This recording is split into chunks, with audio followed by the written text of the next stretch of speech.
Sa simula ng ating panibagong buhay, simula ulit tayo.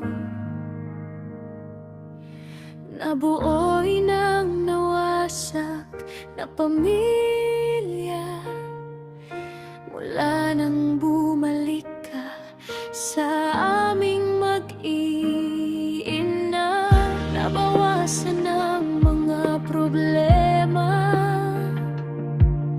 na haharapin ko.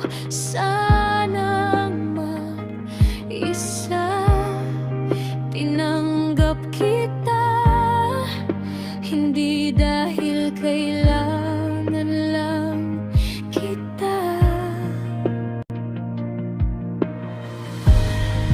Tinanggap kita, hindi lang dahil sa ama ka ng aking mga anak.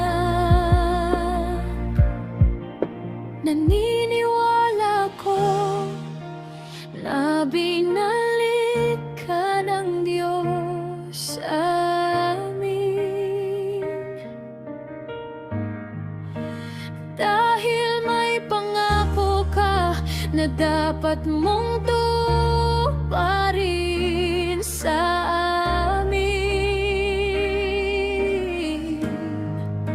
Hindi ka lang nangako sa kasal natin, kundi nangako ka rin sa nakasaksi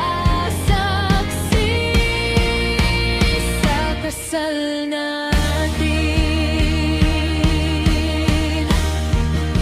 Salamat sa iyong pagbabalik. Salamat sa iyong pagsisikap. Salamat sa iyong pagtitiis. Salamat sa iyong paghihirap para sa amin. Salamat sa iyong pagbabalik. Salamat sa iyong pagmamahal.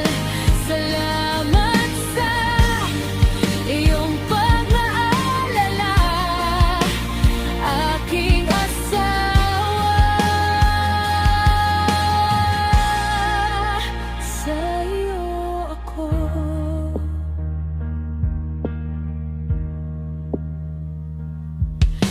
Ngayon ay